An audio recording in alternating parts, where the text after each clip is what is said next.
High student, welcome back to my channel. আশা করি তোমরা সবাই ভালো আছো।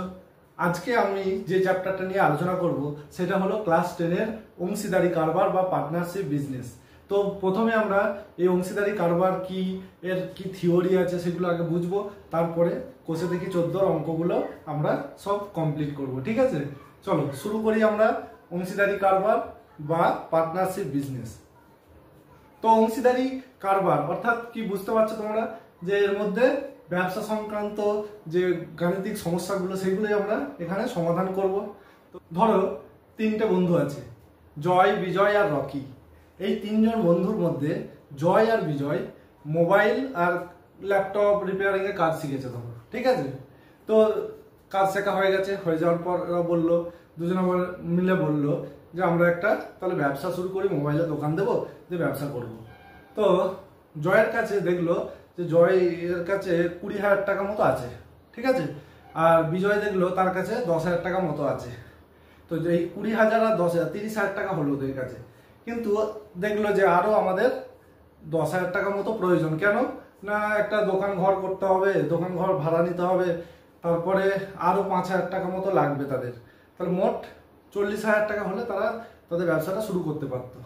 তখন তাদের ওই তৃতীয় বন্ধু রকি বলল যে দেখ ভাই, আমার কাছে একটা দোকান ঘর আছে, আমার নিজের দোকান ঘর আছে, তাহলে সেখানেই তোরা ব্যবসাটা শুরু কর। আর আমার নিজস্ব 5,000 টাকা মতো আছে, তাহলে এই 5,000 টাকাটা আমি তোদের ব্যবসায় নিযুক্ত করব, তাহলে তিনজনে মিলে একটা ব্যবসা করব।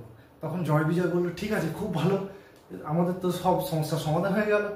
তখন তারা নিজেদের মধ্যে ঠিক করলো যে দেখো, যে লাভটা আমাদের হবে বছরের শেষে, সেই লাভ থেকে রকিকে প্রতি মাসে দোকানের ভাড়া বাবদ 200 টাকা করে দিয়ে দেবো, আর বাকি যে লাভটা থাকবে আমাদের, সেটা আমরা নিজেদের যে মূলধন দিয়েছি বা টাকা দিয়েছি সেই অনুপাতে নিজেরা ভাগ করে নেব। ঠিক আছে, তাহলে কি করলো জয়, বিজয় আর রকি, এই তিন বন্ধু, জয়ের কাছে ছিল 20,000 টাকা, বিজয়ের কাছে ছিল 10,000 টাকা, কি দিল 5,000 প্লাস ওর একটা ঘর। ঠিক আছে, তো নিজেরা তিনজনে মিলে ঠিক করলো যে লাভ যা হবে তার থেকে ওর ঘর ভাড়া বাবদ, রকির ঘর ভাড়া বাবদ প্রতি মাসে 200 টাকা করে দেবে, আর বাকি যেটা থাকবে সেটা ওরা যে টাকা ইনভেস্ট করেছে সেই টাকার অনুপাত অনুযায়ী তারা নিজেদের মধ্যে লাভটা ভাগ করে নেবে। তো ধরো বছরের শেষে ওদের লাভ হয়েছে 20,000 টাকায়, আমি ধরলাম 20,000 টাকা লাভ করেছে। লাভ করে এর থেকে ওরা প্রতি মাসে 200 টাকা করে 12 মাস রকিকে ঘর ভাড়া দিচ্ছে, অর্থাৎ 2,400 টাকা রকিকে ঘর ভাড়া দিয়ে দিল। দিয়ে বাকি যেটা রইল,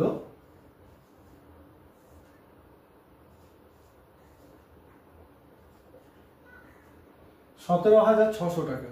এই 17,600 টাকাটা ওরা যেই ইনভেস্টমেন্ট করেছে টাকা, সেই অনুপাতে নিজেদের মধ্যে ভাগ করে নেবে। অর্থাৎ এই যে মূলধন লাগিয়েছে সেটার অনুপাতে ওরা নিজেদের মধ্যে এই বাকি লাভ টাকাটা ভাগ করে নেবে। যেই অনুপাতটা হবে সেই অনুপাতে ওরা নিজেদের মধ্যে টাকাটা ভাগ করে নেবে। বুঝতে পারলে? তাহলে এই হচ্ছে একটা পুরো চিত্র ব্যবসা। তো এখানে কি ছিল না, একটা শর্ত ছিল যে রকিকে ভাড়ার টাকা দিয়ে দেবে, ঘর ভাড়ার, আর বাকি যে টাকাটা আছে সেটা, যে লাভটা আছে সেটা ওরা নিজেদের মধ্যে মূলধনের অনুপাতে ভাগ করে নেবে। এই যে নির্দিষ্ট একটা চুক্তি করলো, এই নির্দিষ্ট চুক্তির ওপর নিজেদের মূলধনের নিয়োগ করে যে ব্যবসা শুরু করলো, এটাকেই বলা হয় অংশীদারি কারবার। বুঝতে পেরেছ? তাহলে অংশীদারি কারবারে কি রইলো, আমাদের একটা নির্দিষ্ট চুক্তি রইল, নির্দিষ্ট চুক্তি, আর কি রইল সবার মূলধন, আর একটা কি রইল না সময়। সময় লাগলো, একটা বছর ওরা যে লাভটা হয়েছে সেটা তো ভাগ করেছে নিজেদের মধ্যে। আর কি কি পেলাম, লাভ। আচ্ছা, লাভই কেন হবে, ব্যবসায় তো ক্ষতিও হতে পারে, তাহলে ক্ষতিও হতে পারত, যে কোনো একটা, লাভ অথবা ক্ষতি যে কোনো একটা হতেই পারে। ঠিক আছে, এই চারটে হচ্ছে মেন বিষয় আমাদের অংশীদারি কারবারে। তাহলে অংশীদারি কারবারে যে লাভ হয় সেটা কিভাবে ভাগ করা যেতে পারে? কখনো সমানভাবেই তারা ভাগ করে নিতে পারে, কখনো মূলধনের অনুপাতে ভাগ করে নিতে পারে, অথবা নির্দিষ্ট কোনো চুক্তি নিজেদের মধ্যে ঠিক করে তারা ভাগ করে নিতে পারে। আর এই অংশীদারি কারবার করতে গেলে অংশদার কারবার, তাই তো? তাহলে অংশীদারি কারবারে কমপক্ষে আমাদের দুটো ব্যক্তি লাগবেই, কমপক্ষে দুজনকে লাগবেই, নাহলে সেটা অংশীদারি কারবার হবে না। সে যদি একজন থাকে তাহলে কি হয়ে যাবে? তার নিজস্ব ব্যবসা হয়ে যাবে, তাই না? তাহলে অংশীদারি কারবারে কমপক্ষে দুজন ব্যক্তিকে আমাদের দরকার, আর সর্বোচ্চ 20 জন ব্যক্তি অংশীদার হতে পারে। বোঝা গেল? তাহলে আচ্ছা, আমাদের কোনো অঙ্কে যদি বলে দেয় যে কোনো শর্ত যদি না দেওয়া থাকে, তাহলে আমাদের ধরে নিতে হবে যে ওই টাকাটা, যে লাভটা বা ক্ষতিটা হচ্ছে, সেটা আমাদের মূলধনের অনুপাতে ভাগ হবে। ঠিক আছে? তো এখানে অংশীদারি কারবারে 3টে মেন রাশি আছে। কি কি? এক হচ্ছে মূলধন, এটা লাগবেই ব্যবসা করতে গেলে। একে যদি আমরা এ দিয়ে ডিনোট করি, এ দিয়ে যদি চিহ্নিত করি। 2 নম্বর হচ্ছে সময়, টি দিয়ে চিহ্নিত করলাম। আর হচ্ছে লাভ অথবা ক্ষতি, একে যদি আমরা পি দিয়ে ডিনোট করি, তাহলে এই 3 জনের মধ্যে একটা সম্পর্ক আছে। কি সম্পর্ক? না, এই 3 জনের মধ্যে সম্পর্ক দেখো, যদি সময়টা আমাদের ফিক্সড থাকে, সময় যদি স্থির থাকে, তাহলে মূলধন লাভ বা ক্ষতির সঙ্গে সমানুপাতিক। মূলধন যত বাড়াবো লাভ তত বেশি বা ক্ষতি তত বেশি, আর মূলধন যত কমাবো লাভ তত কম বা ক্ষতি তত কম হবে আমাদের। 2 নম্বর কি পাচ্ছি? 2 নম্বর পাচ্ছি, ধরো এবারে মূলধন হচ্ছে ফিক্সড। মূলধন যদি ফিক্সড থাকে, একই থাকে, তাহলে সময় যত বাড়বে তত আমাদের লাভ বেশি হবে বা ক্ষতি বেশি হবে। বোঝা গেল?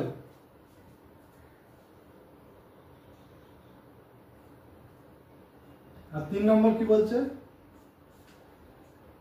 3 নম্বর বলছে, দেখো যদি লাভটা আমাদের ফিক্সড থাকে, লাভ যদি ফিক্সড, মানে লাভটা বাড়বেও না কমবেও না, তাহলে সেক্ষেত্রে কি হবে? যত আমাদের মূলধন বাড়াবো তত সময় কম লাগবে, আর যত মূলধন কমাবো তত সময় বেশি লাগবে কিন্তু ওই লাভটাকে আমাদের অ্যাচিভ করতে। বোঝা গেল? তাহলে এই 3টে আমরা পেলাম, সম্পর্ক পেলাম।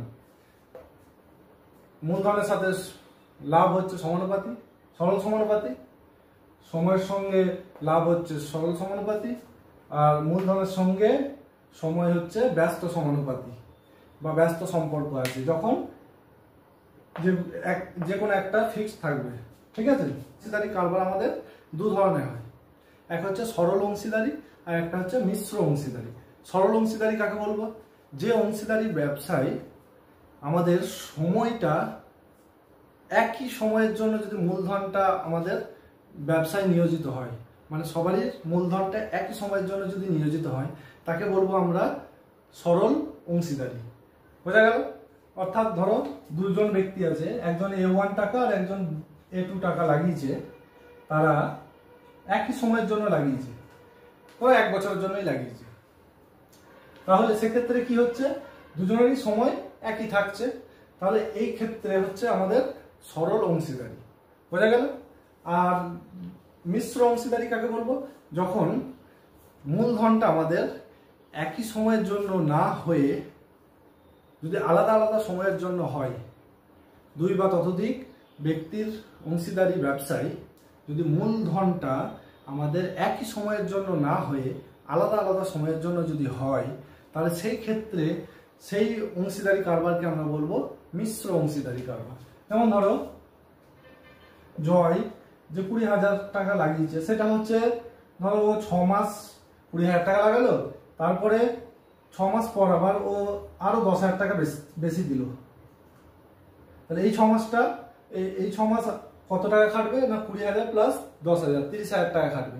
আর প্রথম 6 মাস কি খাটবে? 20,000 টাকাটা খাটবে। আর বিজয়ের ধরো 10,000 টাকা ও 12 মাসই খাটালো, তাহলে বিজয়ের কিন্তু 12 মাসই ওটা খাটবে, কিন্তু জয়ের ক্ষেত্রে 20,000 6 মাস খাটবে আর 30,000 খাটবে বাকি 6 মাস। তাহলে এখানে কি হচ্ছে, সময়ের সাপেক্ষে মূলধনটা আমার পরিবর্তিত হচ্ছে। বোঝা গেল? তো এই ক্ষেত্রে আমরা বলবো এটাকে মিশ্র অংশীদার। সরল অংশীদারির ক্ষেত্রে কি হয় দেখো, যেটাই আমাদের মূলধনের অনুপাত হবে, মূলধনের যা অনুপাত হবে সেটাই হবে লাভ বা ক্ষতির অনুপাত। লাভ বা ক্ষতির অনুপাত তাই হবে। অর্থাৎ দুইজন ব্যক্তি A1 আর A2 যদি মূলধন নিযুক্ত করে টি সময়ের জন্যই যদি করে, তাহলে তাদের যদি লাভ P1 আর P2 হয়, তাহলে A1:A2 সমানই হবে P1:P2। বোঝা গেল? এটা হচ্ছে সরল অংশীদারির ক্ষেত্রে। এবারে যদি মিশ্র অংশীদারি হয় তাহলে সেক্ষেত্রে কি হবে দেখো, যদি একজনের মূলধন T1 সময়ের জন্য খাটলো আর একজনের T2 সময়ের জন্য খাটলো, যদি এরকম হয় তাহলে কি হবে, তখন হবে A1 আর T1 এর গুণফল A2 আর T2 এর গুণফল সমান হবে P1:P2। অর্থাৎ মূলধন আর সময়ের গুণফলের অনুপাত সমান হবে লাভের অনুপাত। ঠিক আছে? বোঝা গেল? তাহলে আশা করি তোমরা অংশীদারি কারবারের থিওরিটা বুঝতে পেরেছো। এবারে চলো আমরা অঙ্ক শুরু করি। কোষে দেখি 14 একের অঙ্ক থেকে আমরা শুরু করে দিই। দেখো একের অঙ্ক কি বলেছে, আমি ও আমার বন্ধু মালা দুজন মিলে যথাক্রমে 15,000 টাকা আর 25,000 টাকা মূলধন নিয়ে একটি ব্যবসা শুরু করলাম। এক বছরে আমাদের 16,800 টাকা লাভ হলো। তাহলে হিসাব করে দেখি আমরা কে কত টাকা লভ্যাংশ পাবো। তাহলে আমি আর আমার বন্ধু মালা দুজনে মিলে ব্যবসা করছি। আমি দিয়েছি 15,000 টাকা আর মালা দিয়েছে 25,000 টাকা দিয়ে ব্যবসাটা চালু করেছি। চালু করার পর এক বছর পর আমাদের লাভ হয়েছে 16,800 টাকা। তাহলে আমরা কে কত টাকা পাবো। দেখো এখানে কোনো নির্দিষ্ট চুক্তি কিছু বলে দেওয়া নেই। তাহলে যখন নির্দিষ্ট কোনো চুক্তি বলে দেওয়া থাকবে না, তখন কি বলেছিলাম যে মূলধনের যা অনুপাত হবে সেই অনুপাতেই তারা লাভটাকে ভাগ করে নেবে। ঠিক আছে? আমরা লিখি, আমার ও আমার বন্ধু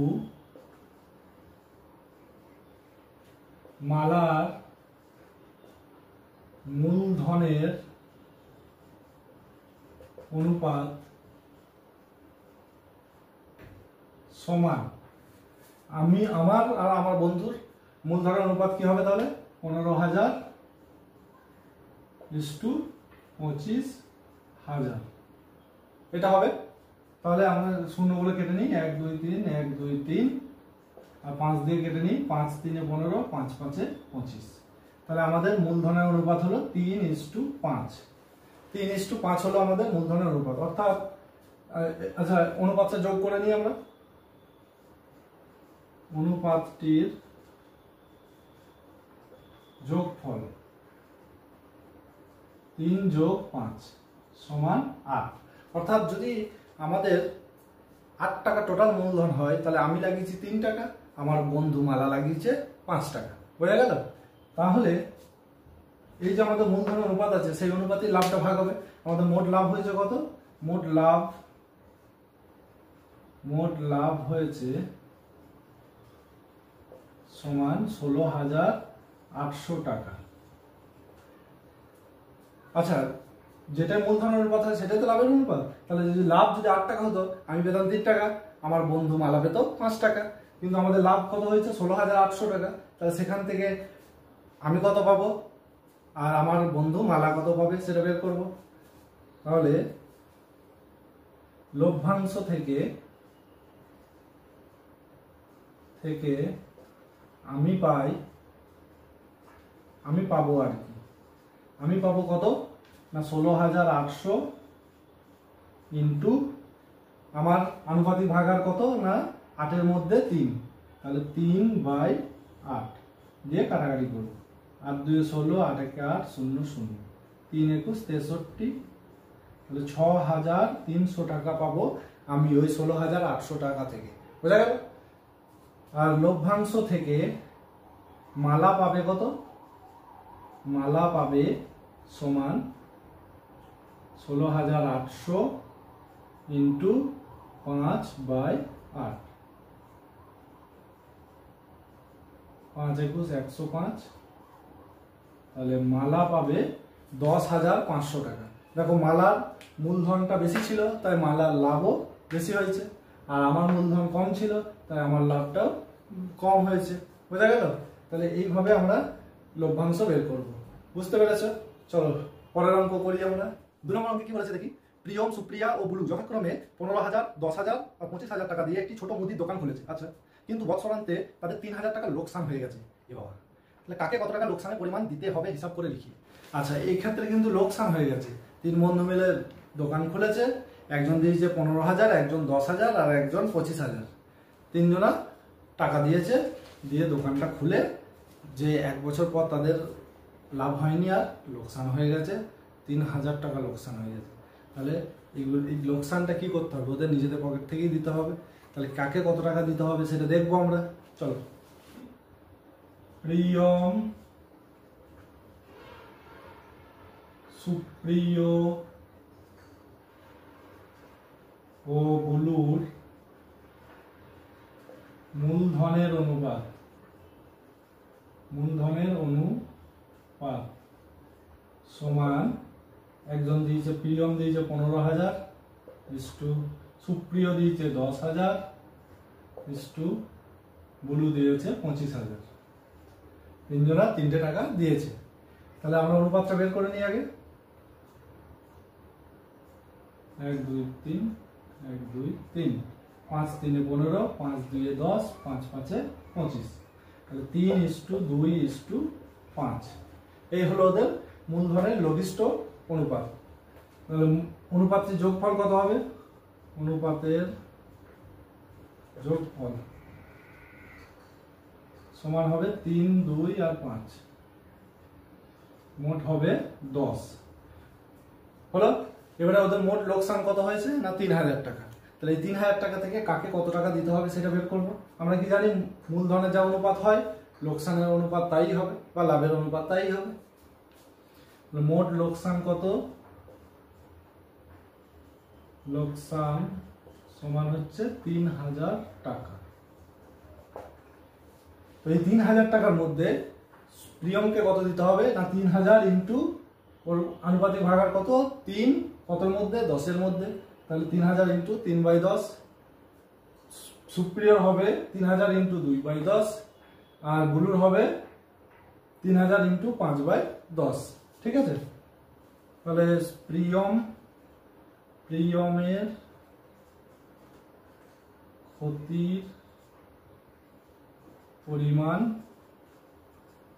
সমান হবে 3,000 ইন্টু 3/10।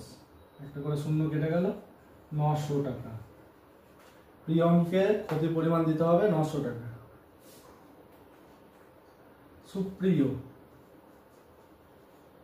সুপ্রিয়র ক্ষতির পরিমাণ 3,000 ইন্টু 2/10, শূন্য শূন্য কেটে গেল, 600 টাকা। তাহলে সুপ্রিয়কে দিতে হবে ক্ষতির টাকা কত? 600 টাকা। আর বাকি রইল কে? বুলু। বুলুকে কত দিতে হবে? তো বুলুর ক্ষতির পরিমাণ সমান হবে 3,000 ইন্টু 5/10, শূন্য শূন্য কেটে গেল, 1,500 টাকা। তাহলে বুলুকে দিতে হলো 1,500 টাকা, সুপ্রিয়কে দিতে হলো 600 টাকা, আর প্রিয়মকে দিতে হয়েছে আমাদের 900 টাকা। কারণ সবার মূলধন কিন্তু আলাদা ছিল, তাই ক্ষতির পরিমাণটাও সবার আলাদাই হয়েছে। ঠিক আছে? বোঝা গেছে? চলো নেক্সট অঙ্ক আমরা করি। অঙ্কে কি বলেছে দেখি আমরা। শোভা ও মাসুদ দুজনে মিলে 2,50,000 টাকার একটি গাড়ি কিনেছে, দিয়ে 2,62,500 টাকা বিক্রি করে দিয়েছে। গাড়ি কিনে আবার বিক্রি করেছে। আচ্ছা, তার মানে লাভ হয়েছে কিছু। গাড়িটি কেনার সময় শোভা মাসুদের 1.5 গুণ টাকা দিয়ে থাকলে কে কত টাকা লভ্যাংশ পাবে হিসাব করে দেখি। তাহলে দুজন মিলে গাড়ি কিনলো 2,50,000-এ, বিক্রি করলো 2,62,500 টাকায়। তাহলে লাভ কত হলো? 2,62,500 থেকে 2,50,000 বাদ দিয়ে দেবো। তাহলে 12,500 টাকা তাদের মোট লাভ হয়েছে। এবারে কে ক টাকা মূলধন দিয়েছে সেটা কিন্তু বলেনি। ঠিক আছে?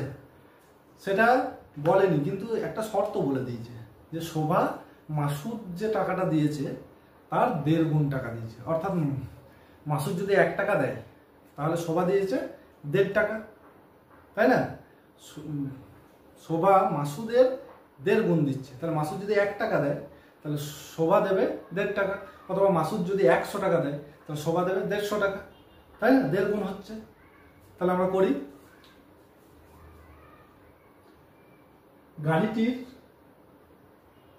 গাড়িটি বিক্রি করে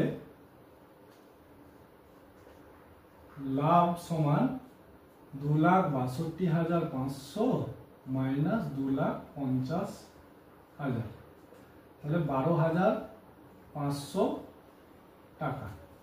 এটা হচ্ছে গাড়িটি বিক্রি করে ওদের লাভ হয়েছে। এবারে দেখো মাসুদ তো কম দিয়েছে, মাসুদকে আমি ধরে নিচ্ছি, মাসুদকে ধরছি এক্স টাকা, 1 টাকা ধরলেও হবে, এক্স টাকা ধরলেও হবে, আমি এক্স টাকা দিয়ে করে দিচ্ছি।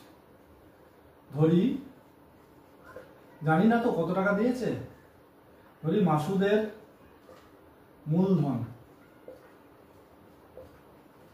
সমান এক্স টাকা। মাসুদের মূলধন এক্স টাকা ধরলাম, তাহলে শোভার মূলধন কত হবে? শোভার মূলধন হবে এক্স ইন্টু 1.5 গুণ। তাহলে এটা পূর্ণ ভাঙলে কত পাবো? এক্স ইন্টু 3/2 গুণ, অর্থাৎ 3x/2 টাকা। এই টাকাটা দিয়েছে শোভা। হলো? তাহলে শোভা ও মাসুদের মূলধনের অনুপাত কি হবে? মাসুদ ও শোভার মূলধনের অনুপাত সমান, তাহলে x/3x/2 হলো। তো এই x এর নিচে আমরা একটা 1 লিখে নিতে পারি।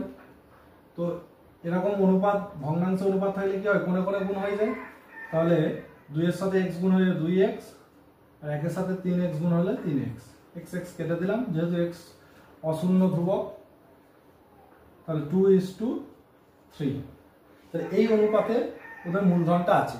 আমরা মূলধনটা বের করতে পারতাম যে এই যে মোট ক টাকায় গাড়িটা কিনেছিল, 2,50,000, তো আমি যদি একজনকে x ধরি আর একজন 3x/2, তাহলে এই দুটো যোগফল হবে ওই 25,000 দিয়ে x বের করতে পারতাম, কিন্তু আমাদের দরকার নেই, ওটা করা যেত, কিন্তু আমি করবো না। আমরা শুধু অনুপাতটা বের করে নেব, তাহলেই হবে আমাদের। তাহলে আমরা কি জানি মূলধনের যে অনুপাত হয় সেটাই হচ্ছে লাভের অনুপাত, তাই না? তাহলে লাভ পেয়েছি 12,500, তাহলে মূলধনের অনুপাতে তারা ভাগটাও করে নেবে 12,500 টাকাটা। তাহলে মোট, আচ্ছা অনুপাতটি যোগফল বের করি। অনুপাতটি যোগফল সমান হচ্ছে 2 + 3 5। এবারে 12,500 টাকার মধ্যে শোভা কত পাবে বের করবো, আর 12,500 টাকার মধ্যে মাসুদ কত পাবে বের করে নিই আমরা। অর্থাৎ মাসুদের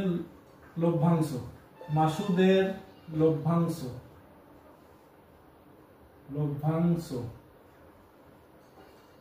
সমান হবে 12,500 ইন্টু, দেখো মাসুদ কত ছিল 2, 5-এর মধ্যে 2/5, 5 25 125, দুটো শূন্য। তাহলে মাসুদ পেল ক টাকা না 5,000 টাকা। আর শোভার লভ্যাংশ হবে 12,500 ইন্টু 3/5। এটাও সেম কাটাকাটি, তাহলে 7,500 টাকা। তাহলে মাসুদ পেল 5,000 টাকা লাভ, আর শোভা পেল 7,500 টাকা লাভ। বোঝা গেল? 4 নম্বর অঙ্কে কি বলেছে দেখি আমরা। 3 বন্ধু যথাক্রমে 5,000 টাকা, 6,000 টাকা, 7,000 টাকা দিয়ে একটি অংশীদারি ব্যবসা শুরু করার 1 বছর পর দেখলেন 1,800 টাকা লোকসান হয়েছে। এদের লোকসান হয়েছে। মূলধন ঠিক রাখার জন্য প্রত্যেককে লোকসানের পরিমাণ দিয়ে দেবেন বলে সিদ্ধান্ত নিয়েছে।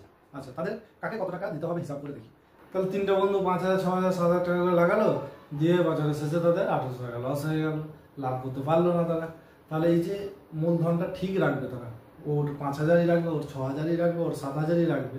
তাহলে ঠিক রাখতে গেলে ওদেরকে কত টাকা করে লোকসানের পরিমাণটা ফেরত দিতে হবে সেটা আমরা বের করি। ঠিক আছে, চলো করি। তাহলে 3 বন্ধুর মূলধনের অনুপাত, 3 বন্ধুর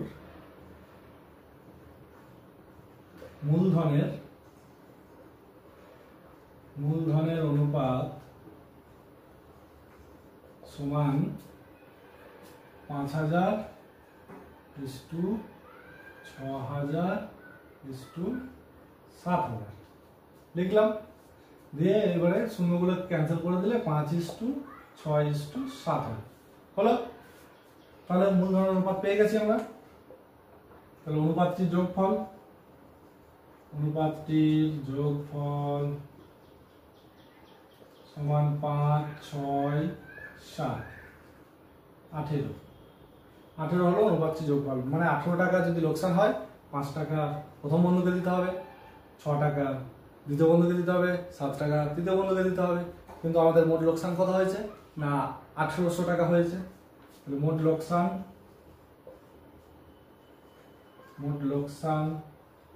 সমান 1800 টাকা।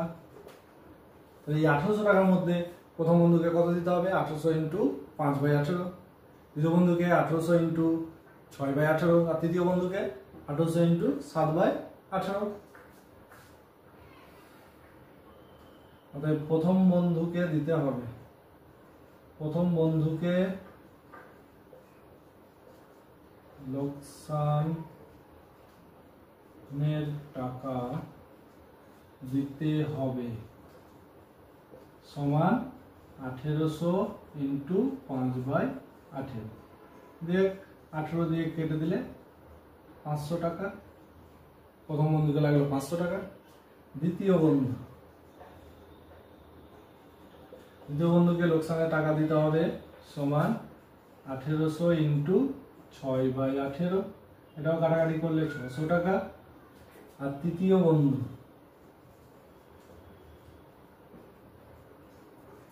1800 ইন্টু 7/18, তাহলে 700 টাকা। অর্থাৎ প্রথম বন্ধুকে 500 টাকা দিতে হলো, দ্বিতীয় বন্ধুকে 600, আর তৃতীয় বন্ধুকে 700 টাকা লোকসানের টাকা দিয়ে দিতে হলো, যাতে তাদের মূলধনটা ঠিকঠাক থাকে। বোঝা গেল? আশা করি বোঝাতে পেরেছি। চলো পরের অঙ্কে যাই। 5 নম্বর কি বলেছে দেখো, দীপু, রাবেয়া ও মেঘা যথাক্রমে 6500, 5200 আর 9100 টাকা মূলধন নিয়ে একটি ছোট ব্যবসা শুরু করলো। ঠিক আছে, ঠিক 1 বছর পরে 14400 টাকা লাভ হয়েছে।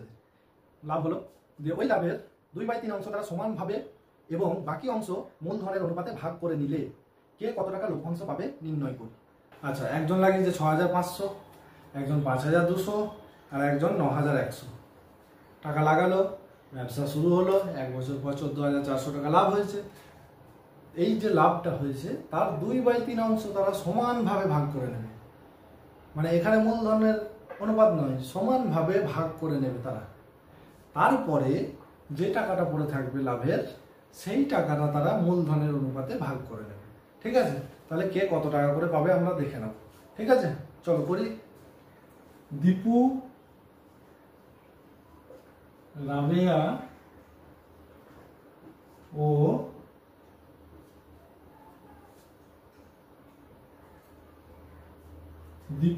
ও মেঘা মূলধনের অনুপাত সমান, একজন দিয়েছিল 6500, একজন 5200 আর একজন 9100 হলো। তাহলে এগুলো ক্যালকুলেশন করলে দেখো দুটো করে শূন্য কেটে দিলাম, আর 13 ঘরে নামতে 13 5 13 4 13 7, তাহলে 5:4:7 এই অনুপাত হলো ওদের মূলধনের অনুপাত, লঘিষ্ঠ অনুপাতটা। তাহলে অনুপাতটির যোগফল, অনুপাতের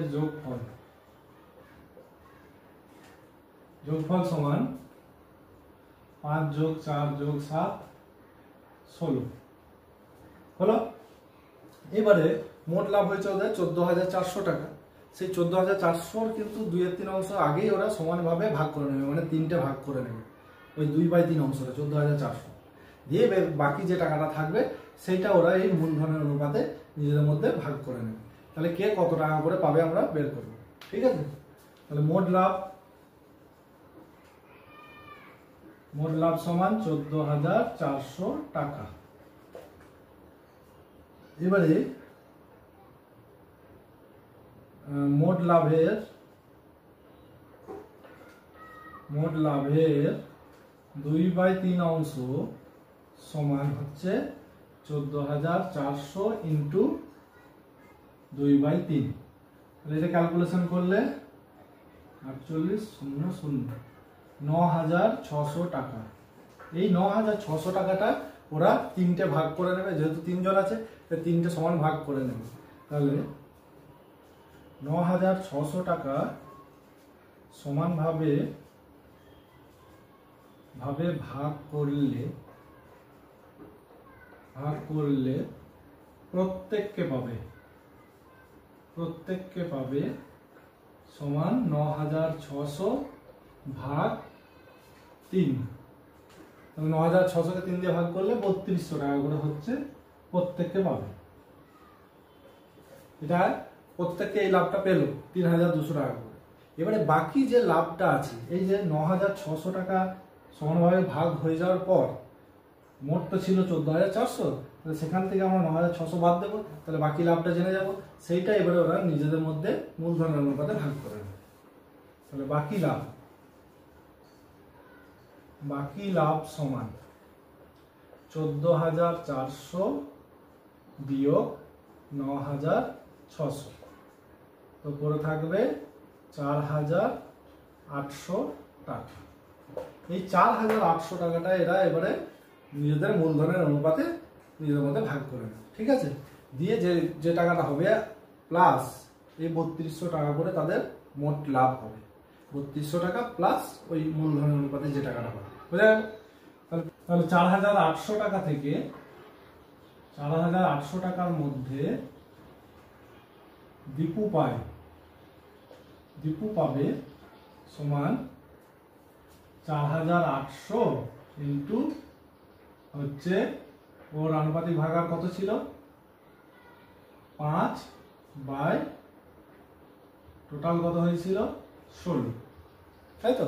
5 বাই 16, 16 3 48, অর্থাৎ 1,500 টাকা পেল দীপু এই 4,800 টাকার মধ্যে। 4,800 টাকার মধ্যে রাবেয়া কত পাবে? রাবেয়া পাবে 4,800 ইন্টু ওর ছিল 4 বাই 16, 16 3 48, আবার ও পেল 1,200 টাকা। আর 4,800 টাকার মধ্যে মেঘা পাবে 4,800 ইন্টু ওর ছিল 7 বাই 16, 16 3 48, তাহলে 2,100 টাকা হলো। তাহলে 4,800 টাকার মধ্যে ওরা মূলধনের কথা ভাগ করে নিল। এবারে প্রত্যেককে মোট কত করে পেল? অতএব দীপুর মোট লভ্যাংশ সমান, প্রথমেই পেয়ে গেছিল 3,200 টাকা আর এখন পেল 1,500 টাকা, অর্থাৎ 4,700 টাকা দীপু পেল, হলো। সেম ভাবেই রাবেয়া মোট লভ্যাংশ হবে 3,200 প্লাস 1,200, অর্থাৎ 4,400 টাকা। আর একজনকে বাকি রইল মেঘার মোট লভ্যাংশ হবে 3,200 যোগ 2,100 টাকা, তাহলে হলো 5,300 টাকা। তাহলে মেঘা পেল 5,300 টাকা। বুঝতে পেরেছ? দেখো মেঘার মূলধনটা বেশি ছিল, তাই মেঘার যে মোট টাকা, মোট লভ্যাংশ সেটা কিন্তু বেশিই হয়েছে, দেখো বুঝেছ। আর রাবেয়ার কম ছিল সব থেকে, তাই রাবেয়া সবার থেকে কম পেয়েছে। বুঝতে পেরেছো আশা করি। চলো আজ এই পর্যন্তই থাক, তারপরে নেক্সট দিন আমরা বাকি অঙ্কগুলোকে কমপ্লিট করব। যদি ভিডিও ভালো লাগে থাকে তাহলে লাইক শেয়ার কমেন্ট সব করতে ভুলবে না কিন্তু, হ্যাঁ, সবাইকে জানিয়ে দিও।